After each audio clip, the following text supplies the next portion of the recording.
I'm Cape Joel, and this is Comic Smack, your weekly, daily, all the time, anytime comic show where I give you your fix of everything you need to know from the world of comic books and superheroes. And on today's show, we're taking a closer look at Teen Titans Rebirth issue number 1. That's right, a brand new iteration of the DC Universe's youngest heroes are upon us once again. Let's hop on in and find out what happens next, shall we? So, as we join the comic, we check on in with Gar Logan, aka Beast Boy. In a nice bit of continuity, he's drowning his sorrows after finding out the news that his friend and former teammate Tim Drake has died. Granted, that's died with big finger quotes. For more information, be sure to refer to my reviews of the current Detective Comics run. Beast Boy's party gets crashed by a strange black-cloaked individual who ends up drugging and kidnapping him. Geez, that seems a little unnecessary considering what a rager that party is. If the guy in the cloak just waited a few more minutes, Beast Boy would have drugged himself and he could have dragged him away, no issue. Next up, we check on in with Corey Starfire. She's hanging out in the islands right now, attempting to track down the perpetrators of a slave trading ring. As you might know, this Temerian princess has a background with slavery and she finds it particularly detestable. Another thing to really like about this scene, Corey talks about how her and Dick Grayson were in a relationship. Are in a relationship? I'm not sure what the relationship status is, but what I do know is that, they have one, and that's important. Starfire sees an island kid get grabbed by a creepy dude and she gives chase. She manages to catch up to the two only to find out that this was a setup and the same black-cloaked individual ends up gassing her too. Clokey sure does manage to get around, doesn't he? He must be a man of incredible means. Third up on the docket, we have Rachel Roth, aka Raven. Then again, she looks a lot different than she does in that new Raven miniseries that's supposedly supposed to be going on at the same time as this book, but oh well. She's unwinding after a particularly stressful day of being an empath at the museum after hours. She gets a terrible trip-out vision of her demon father Trigon, as she is wont to do,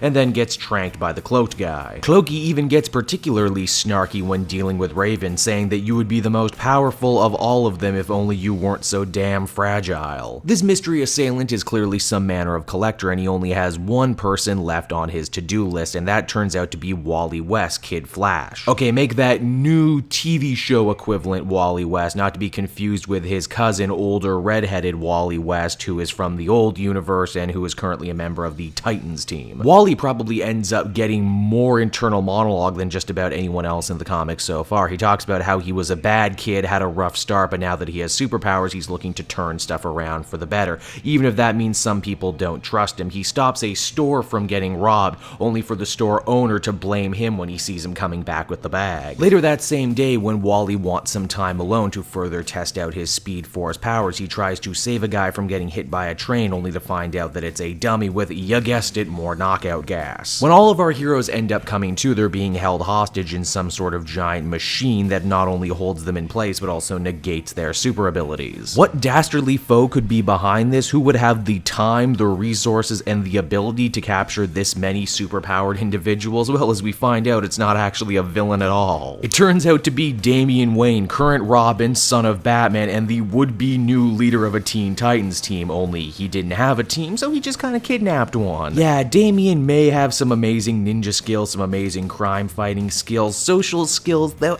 let's just say he inherited that from his father, Batman. Teen Titans Rebirth number 1 was a pretty solid, if slow, start to this new series. They definitely take their time and introduce each new member of the team, getting you up to speed if this is your first Titans book. I do enjoy the idea that what happened with Tim Drake served as the impetus for the team drifting apart and quite possibly for why Damian seeks to bring them back together in the here and now. Art looks good. Benjamin Percy, who you may know from his current great work on Green Arrow's writing, is as sharp and punchy as ever. I enjoyed this one. I would give it a 7, and I'm definitely going to try and keep up with this one. Hey everyone, thanks so much for watching my newest video. I hope you enjoyed it, and while you're here, why not check out another video I have on offer, or maybe if you're feeling in a supportive mood, you want to like or subscribe. And if you want to support the creation of more videos just like this one, then please by all means check out the Cape Joel Patreon. A little bit goes a very long way, and I will see you all next time.